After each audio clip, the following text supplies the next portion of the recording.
आज के इस वीडियो में मैं यह बताऊंगा कि क्लासिकी अदब के मुताले की क्या अहमियत है। क्लासिकी अदब, क्लासिकल लिटरेचर, चाहे वो इंग्लिश का हो, संस्कृत का हो, फ्रेंच का हो, रूसी का हो, अरबी का हो, फारसी का हो, बंगला का हो, तेलुगु का हो, मलयालम का हो, किसी भी अदब, किसी भी लिटरेचर, किसी भी साहित्य के जो पार्ट हैं, हिस्से हैं, स्टेज वाइज, इब्तदा से लेकर आज तक, शुरू से अब तक, इसमें जो इब्तदाई दौर का लिटरेचर है, स्टार्टिंग स्टेज का जो लिटरेचर है, मिडिल स्टेज का जो लिटरेचर है, आज का जो मॉडर्न लिटरेचर है, ये जो अलग अलग हिस्से हैं, इसमें जो क्लासिकल लिटरेचर है, क्लासिकी अदब जो है, उसके मुताले की क्या अहमियत है, क्या जरूरत है। आखिर आज हम क्लासिकी अदब क्यों पढ़ते हैं?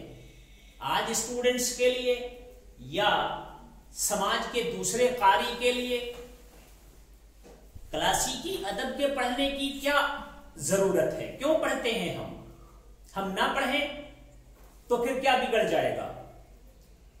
ये सब कुछ खास सवालात हैं जो जहन में उभरते हैं, खासकर स्टूडेंट्स के।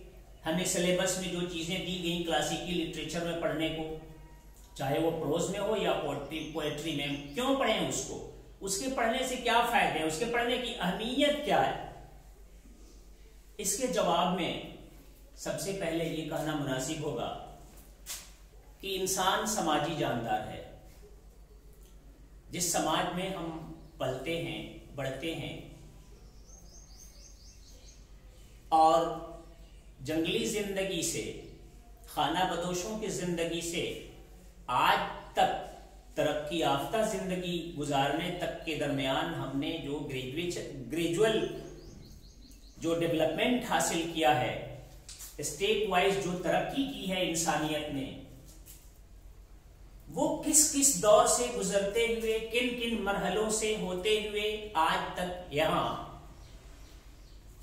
आज हम यहां तक पहुंचे हैं, इन चीजों का जानना जरूरी है।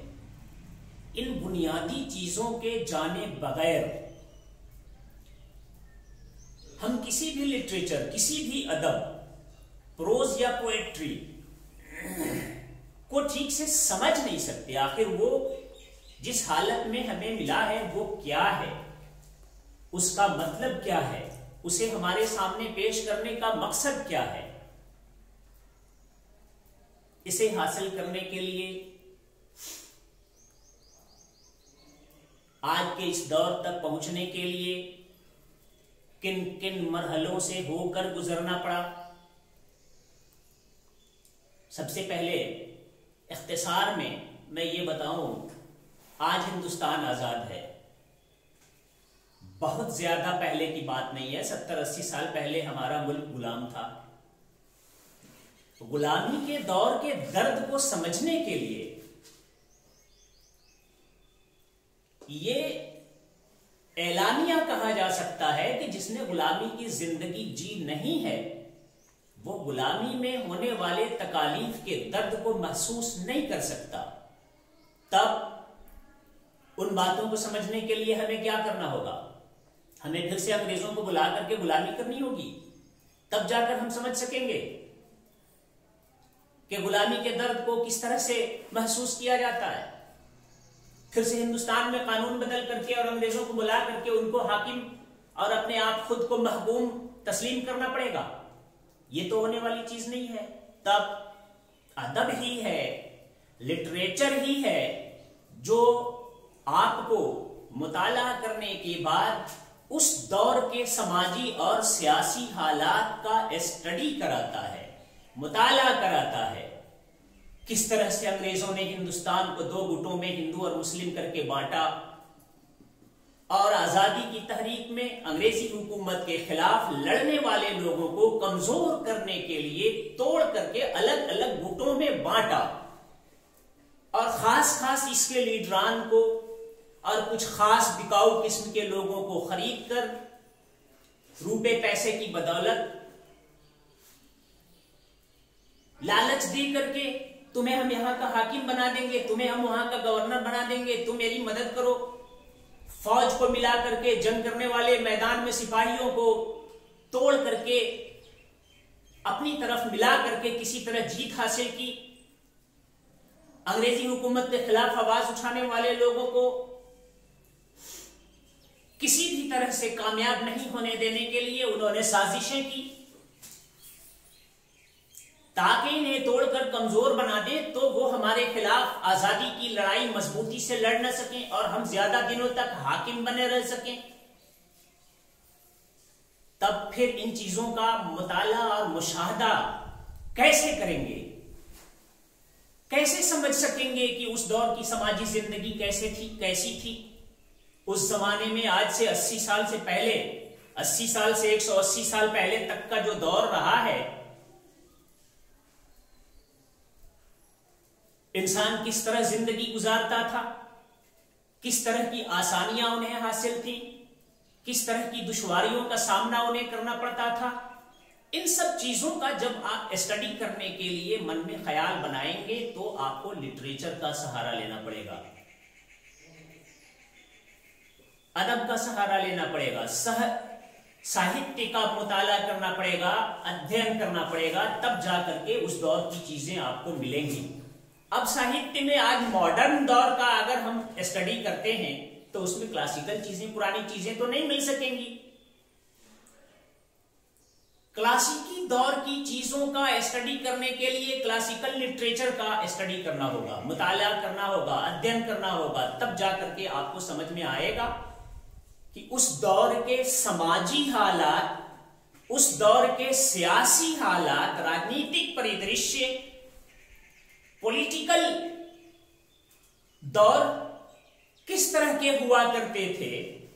ये आपको क्लासिकल लिटरेचर के स्टडी से पता चल सकेगा कि कब कहां क्या होता था और समाज ने किस तरह करवटें ली और आज हम किन किन मरहलों से गुजरते हुए यहां पहुंचे हैं। इस सिलसिले में एक दूसरी बात मैं ये बताऊं,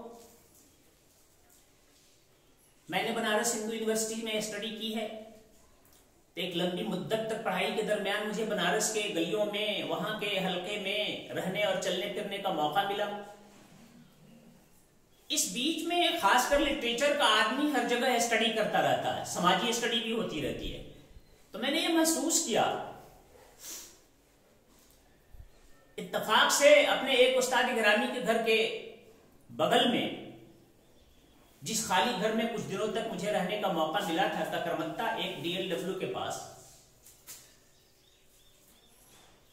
गांव है जो अब शहरी इलाके के अंदर आता है। मेरे उस्ताद गिरामी मरहूम नजमुद्दीन सर का वहां मकान खाली पड़ा हुआ था। स्टूडेंट लाइफ में कुछ दिनों तक मैंने वहां रह के फायदा उठाया। उसी जगह बगल में रेलवे लाइन जो माधोपुर होते हुए इलाहाबाद को जाता है, मड़ुआडी रेलवे स्टेशन और माधोपुर होते हुए इलाहाबाद जाता है, रेलवे लाइन के किनारे पर एक मजार है। मैंने जाकर के वहां पत्थर पर खुदाई करके लिखे हुए नाम का मुताला किया तो शाह मूसा रहमतुल्लाह अलैह के मजार का जिक्र पाया। अब एक लंबी मुद्दत तक, 1-2 साल जब मैं वहां रहा तो वहां आसपास में लोगों से बातचीत में हमेशा समोसा बाबा का नाम सुना करता था। तो मेरे जहन में हैरत हुई, मैंने कहा भाई शाह मूसा लिखा हुआ है तो ना, आपको पता नहीं है। लोगों ने मुझसे बहसें की और मुझे समझाने की कोशिश की उल्टा कि नहीं तो समोसा बाबा है तो शाह मूसा कैसे हो जाएंगे। अब आप महसूस कर सकते हैं कि समाजी जिंदगी के मुताले के साथ साथ अदब और लिटरेचर में वर्ड्स कैसे करवट लेके बदलते हैं। शाह मूसा रहमतुल्लाह अलैह के नाम को, शाह मूसा को शाह मूसा लोगों ने पहले किया, अब सा मूसा को वहां की जाहिल मुस्लिम बिरादरी ने आगे चल करके सा मूसा से धीरे धीरे समोसा कर दिया। अब वो बाज़ाब्ता समोसा बाबा के नाम से जाने जाते हैं। आप महसूस कर सकते हैं कि शाह मूसा समोसा कैसे बन गए। इन सब चीजों से आपको यह महसूस हो रहा होगा कि क्लासिकल चीजों से मॉडर्न दौर तक करवट लेकर बदलते बदलते स्टेज वाइज कैसे इंसान यहां पहुंचता है, कैसे वर्ड्स बदल करके करवट लेकर के अपनी रूपरेखा बदल लेते हैं, अपना चेहरा मोहरा हुलिया लिबास बदल लेते हैं, महसूस किया जा सकता है कि बगैर माने समझे जाहिल बिरादरी ने शाह मूसा से सा मूसा किया, सा मूसा से सा मूसा किया, और सा मूसा से लेकर के समोसा करके रख दिया। आज आप पूरे बनारस के हलके में कहीं भी शाह मूसा पुकारते खोजते रह जाइए, कोई बताने वाला नहीं मिलेगा। मुगल सराय से लेकर के और लोहता वगैरह के इलाके में जहां तक पूरी मुस्लिम बिरादरी है, आप खोजते रह जाएंगे, शाह मूसा के नाम से एक भी आदमी बताने वाला नहीं मिलेगा कि शाह मूसा रहमतुल्लाह अलैह का मजार कहां है। और आप समोसा बाबा का नाम जहां ले लेते हैं तो एक बार में आपको बताने वाला मिल जाएगा कि रेलवे लाइन के किनारे मड़ुआडी रेलवे स्टेशन के आगे ककरमत्ता गांव में चले जाइए। देखा आपने क्लासिकल स्टडी की अहमियत क्या है, कैसे कैसे जाहिल लोग जबान को बर्बाद करके रख देते हैं, कैसे कैसे हालात करवट लेकर के कहां से कहां पहुंच जाते हैं, कैसे कैसे वर्ड्स अपने माने और मतलब बदल लेते हैं, लिटरेचर के वर्ड्स घिस पिट करके कहां से कहां पहुंच जाते हैं और क्या से क्या कहलाते हैं। इस सिलसिले में मैं एक और मिसाल लेकर के आपको समझाने की कोशिश करता हूं। हम पठान हैं, ये मेरी किताब है जोश मलिह आबादी और उनके अदबी कारनामे। ये मेरी अपनी तसनीफ है, बहुत से अदबी हल्के में लोगों तक ये पहुंच चुकी है, बहुतों को नई भी मिली है। लेकिन इस किताब में मैंने दर्ज किया है, हम पठान हैं तो पठानों की वजह तस्मिया क्या है, पठान की इब्तदा कहां से हुई, अफगान क्या है, कहां से आए हैं। कहीं इसमें लफ्जिश ना हो, इसलिए बाज़ाब्ता मैं किताब को सामने रख करके कुछ चीजें आपको बताता हूं कि पठान की वजह तिस्मिया घूम फिर करके कहां से कहां कैसे पहुंचती है। बाज़ाब्ता मैं वर्ड पढ़ करके समझाने की कोशिश करता हूं कि आप मुख्तलिफ हवालों के साथ साथ मैंने जो वजाहत के साथ पेश किया है इस मामले को पेश करूं, जो किताब के बाज़ाब्ता सफा नंबर 17 से 18-20 तक दरमियान है। बहुत लंबी वजाहत नहीं है, इसलिए इसको पढ़ के सुनाता हूं। फरहंग आसफिया में पठान का मतलब ये बयान किया गया है, अफगान मुसलमानों की मशहूर 4 जातों में से एक जात का नाम। चूंकि काबुल में ये लोग सबसे ज्यादा हैं और इसी तरफ से हिंदुस्तान में आए, इस सबब से अक्सर काबुलियों को भी खान या पठान कहते हैं। Paragraph change. तारीखे फरिश्ता में लिखा है, चूंकि अहले इस्लाम हमराही सलातीन ने जो अक्सर बाशिंदगाने अफगान थे, अफगान सूरी के जमाने में सुकूनत अख्तियार की, इस सबब से पठान मशहूर हुए। लेकिन संस्कृत की किताबों से यह पाया जाता है कि बुतान राजपूतों की एक कौम थी जो कंधार और नवाह काबुल, पेशावर वगैरह में आबाद थी। वही कौम मुसलमान होकर पठान कहलाई।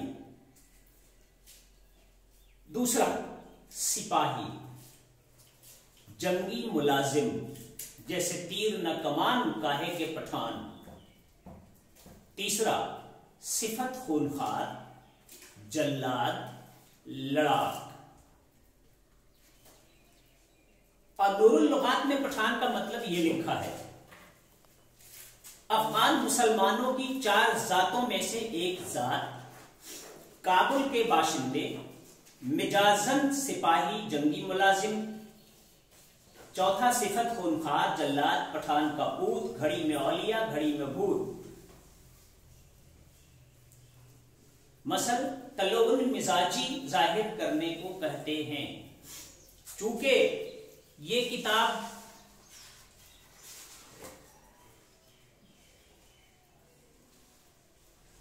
पहली बार 2010 में शाये हुई थी, तो इससे 10 साल पहले, और इस पर जो बाज़ाब्ता तहकीक मैंने की थी 2004 में या 2004 तक तहकीक की गई थी। आप इस हिसाब से देखेंगे तो 16-17 साल पहले की तहकीक है, तो वर्ड्स तो ज़हन में नहीं है, लिहाजा मैंने सामने किताब को रख लिया कि कहीं कोई चूक ना हो। आगे दर्जबाला सुतूर के पेश नजर यह कहा जा सकता है कि पठान एक बहादुर कौम को कहते हैं, चूंकि काबुल के इलाके में कयाम करती थी और जिसका पेशा सिपाहदरी और जंगी और हरबी कारनामे अंजाम देना था। पठानों की बहादुरी, दिलेरी, बुलंद हौसले, हैरत अंगेजी और जवामर्दी के कारनामों से तारीख के औराक भरे पड़े हैं। ये तो आपको फरहंग आसफिया और नूरुल लुगात, जो पूरी उर्दू आलमी अदब में सबसे मुस्तनद 2 लुगात हैं, उसमें जो मानी और मतलब पठान के बयान किए गए हैं उसे ये दर्ज किया गया। अब पठान की इब्तदा कहां से हुई, इसकी वजाहत के सिलसिले में मुख्तलिफ मुस्तनद किताबों के हवाले से जो बातें सामने आई हैं, कुछ नकल करके और स्टडी के बाद कुछ नतीजों को पेश करने की कोशिश की गई है, उसे मैं आपके सामने पेश करता हूं। कई बार वाकयात की कदामत तारीख की गिरफ्त में नहीं आती और मुख्तलिफ व मुतज़ाद बयानात उसे और मशकूक बना देते हैं। यही सबब है कि पठान की इब्तदा और इसके तस्मिया से मुतअल्लिक हमारे मुवर्रिखीन के ख्यालात में भी इत्तफाक नहीं पाया जाता। इस सिलसिले में तकरीबन तमाम तारीख नवीसों ने सिर्फ कयास आराइयां की हैं और किसी नतीजे तक नहीं पहुंच सके। तारीख फरिश्ता के हवाले से ज़ैल का इक़्तिबास नकल करता हूं। तारीख फरिश्ता मेरे पास मौजूद है, तीनों जिल्दें। पठान की असल पख्तून या पशान समझी जाती है, यानी पख्तू या पख्तो या पश्तो बोलने वाला। तारीख फरिश्ता में मेजर रावेटी के हवाले से एक और बयान मिलता है, जिसमें पठान की असल बुतनी या बुतानी अफगान को माना गया है। इसकी वजाहत इस तरह की गई है, बतन बिन कैस जो अफगान कौम का एक मूरी से आला समझा जाता है, उसकी औलाद होने की मुनासिबत से ये लोग बतनी या बतानी कहलाए। ये लफ्ज हिंदुस्तान में बिगड़कर पतान या पठान हुआ। तारीख फरिश्ता में ही आगे चलकर पठान की एक दूसरी वजह तस्मिया जो बयान की गई है वो पहले 2 बयानात से बिल्कुल मुख्तलिफ है।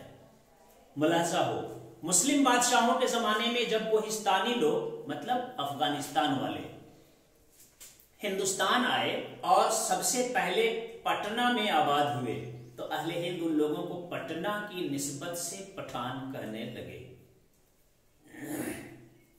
आगे तारीख फरिश्ता में दर्ज इन 3 बयानात में से शुरू के 2 बयानात तो किसी कदर करीने कयास मालूम होते हैं, मगर तीसरा ये ख्याल कि सबसे पहले पटना में आबाद हुए तो अहले हिंद उन लोगों को पटना की निस्बत से पठान कहने लगे, किसी भी तरह करीने कयास मालूम इसलिए नहीं होता कि दरअसल ये लफ्ज पख्तून या पशान यानी पख्तू या पश्तो बोलने वाला ही है, जो हिंदुस्तान में बिगड़कर पहले पतान और फिर धीरे धीरे पठान बन गया।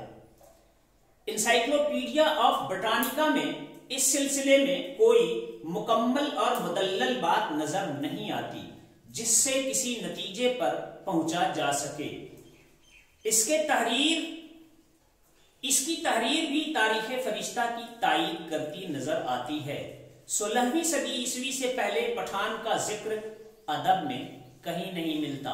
लफ्ज को ज़हन नशी करने की जरूरत है। 16वीं सदी ईस्वी से पहले पठान का जिक्र अदब में कहीं नहीं मिलता। बाद में यह लफ्ज पख्तून से पठान बनाया गया।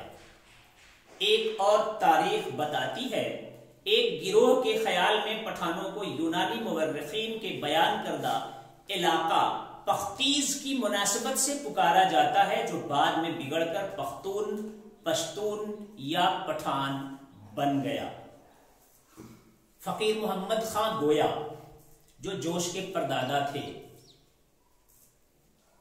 ने भी पठान की वजह तिस्मिया के सिलसिले में अपनी तहकीक की बुनियाद पर जो राय दी है उसका माहसल ये है कि बनी अफगान के अफराद जब मदीने आकर मुसलमान हुए तो उन्हें उन्हीं दिनों मक्का पर मुसलमानों की फतह के बाद उनके सरबराह कैस की बहादुरी से खुश होकर हुजूर हजरत मोहम्मद सल्लल्लाहु अलैहि वसल्लम ने उसे बुतानुद्दीन का खताब अता किया, जो आगे चलकर बुतानुद्दीन से पहले बुतान हुआ, बुतानुद्दीन से पहले बुतान हुआ, फिर बुतान से बिगड़कर पठान हो गया। गोया लिखते हैं, फकीर मोहम्मद गोया लिखते हैं, अब वजह तिस्मिया पठान की बयान की जाती है।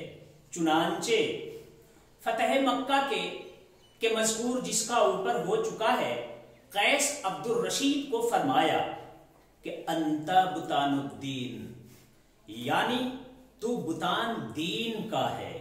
बुतान उसको कहते हैं कि जो तख्ता जहाज का होता है, जिसको सेंट्रल पटरा कहते हैं। बाकी सब तख्ते उसी बुतान पर जड़े जाते हैं।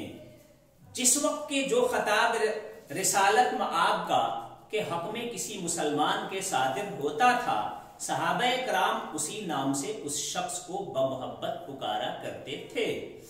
चुनांचे अक्सर सहाबा अब्दुल रशीद को बुतान कहा करते थे।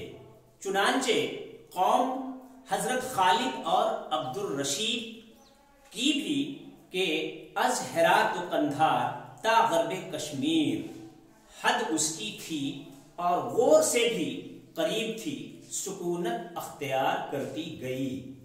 और इस मुल्क में अक्सर जबान पारसी और कोही वगैरह मखलूत थी कि जिसे पश्तो कहते हैं, और पश्तो रेख्ता फारसी, हिंदी और कोही से थी। अब उनके सबब से बाज अल्फाज अरबी के भी शामिल हुए और जबान में पारसियों की बाए मुवक्खिदा तहतानिया को पाए मुसल्लसा तहतानिया के साथ बदलना जायज है। इस सबब से उन्होंने बुतान को पतान कहना शुरू किया या बतान को पतान कहना शुरू किया, जबकि ये लफ्ज हिंद में पहुंचा। हिंदुस्तानी मवाफिक अपने मुहावरे के पतान को पठान कहने लगे। दर्ज बाला मुतअद्दिद मुवर्रिखीन के मुतफर्रिक बयानात से किसी हतमी नतीजे पर पहुंचना मुश्किल लगता है। यूं तो तारीख फरिश्ता के अव्वलन दो बयानात किसी हद तक करीन कयास मालूम होते हैं। इंसाइक्लोपीडिया ऑफ ब्रिटानिका का बयान बहुत हद तक करीन कयास मालूम नहीं होता। जमीमा यूसुफ ज़ई अफगान में बयान करदा ख्यालात भी मुस्तनद अहमियत के हामिल नहीं। इस मामले में साहिब दीवान शायर फकीर मोहम्मद खां गोया ने जो बयान दिया है वह सबसे ज्यादा करीन कयास मालूम होता है, क्योंकि गोया ने छानबीन करके पठान की जो दर्जबाला वजह तस्मिया बयान की है वो दूसरे के मुकाबले ज्यादा करीन कयास मालूम होता है। अब आप महसूस कर सकते हैं कि बुतानुद्दीन में जो लफ्ज बतान है या बुतान है, तो बुतान उसमें जबर जेर वगैरह नहीं लगाने की वजह से बतान पढ़ा गया। बतान फिर पतान बना और पतान पठान बना। आप महसूस कर सकते हैं कि वर्ड लिटरेचर का समाज में इस्तेमाल किए जाने वाले किसी मायने और मफहूम को वाज़ेह करने के लिए अपनी असली शक्ल से करवट लेते हुए यहां तक कैसे पहुंचता है। चूंकि वजाहत के साथ बात को स्टूडेंट्स तक पहुंचाने के लिए वीडियो करना और वीडियो करने के लिए मोबाइल में बैटरी मसला है, लिहाजा अधूरी बात को अगले वीडियो में वजाहत के साथ पूरा करूंगा। अभी फिलहाल इस वीडियो में इतना ही। नेक्स्ट वीडियो पहले वीडियो की वजाहत की जानिब इशारा करते हुए यह क्लासिकी अदब के मुताले की क्या अहमियत है, वजाहत से गुफ्तगू अगले वीडियो में। खुदा हाफिज।